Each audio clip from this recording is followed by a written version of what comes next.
Tonight, plans are developing to bring 39-year-old Michael McKee back to Columbus to face aggravated murder charges. Thanks for joining us. I'm Stacia Nucken. And I'm Jeff Hogan. McKee is the ex-husband of Monique Tepe, accused of shooting and killing her and her husband Spencer inside their Weinland Park home. McKee faced a judge in Rockford, Illinois yesterday. That's where he was arrested over the weekend. His hands and feet were shackled. McKee's public defender says his best manner of defense is to come to Columbus. 10 TV's Lacey Crisp leads us off once again from Weinland Park tonight. She is live with new details on McKee's extradition to Columbus. Lacey, what have you learned? Yeah, the big question now, when will McKee be here in Ohio to face the charges of premeditated aggravated murder? Well, I'm told Columbus police are working on that right now. On Monday, Michael McKee walked into a Winnebago County, Illinois courtroom shackled and emotionless. McKee is accused of shooting his ex-wife Monique and her husband, Dr. Spencer Tepe, in their home on December 30th. The couple's young children were inside the home at the time, but were not harmed.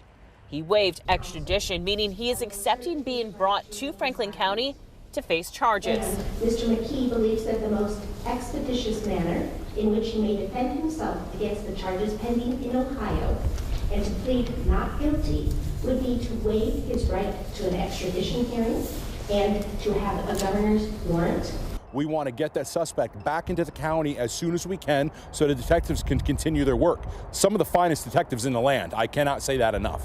Fraternal Order of Police President Brian Steele explains Columbus police now have to decide between two different options to transport McKee to Franklin County. Now it's actually we have to get hands on him and bring him here. That's going to happen one or two ways. CPD has a fugitive recovery unit. These men and women of the Division of Police, they will actually go out and they will take custody of the prisoner and bringing him back. That's one way to do it, and that really depends on how far it is, right? What kind of resources do we have? If we don't go that route, the Division of Police, I spoke to the Deputy Chief today, we'll look at option number 2, which we contract with a prisoner service. Steele says when McKee is brought back depends on which option CPD chooses.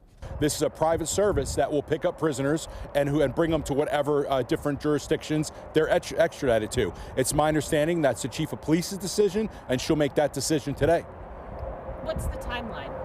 So obviously the Division of Police, the detectives, the prosecutor's office, they want him right now. Like hopefully he's on the road right now. But obviously there's some coordination to do. You're talking about different agencies, and especially if you're going to talk about a private company, what's their schedule? So the judge in Winnebago County, Illinois, set a hearing date for Monday. That hearing date will make sure that McKee is already here in Ohio or that a plan is in place to bring him here. Reporting live, Lacey Crisp, 10 TV News.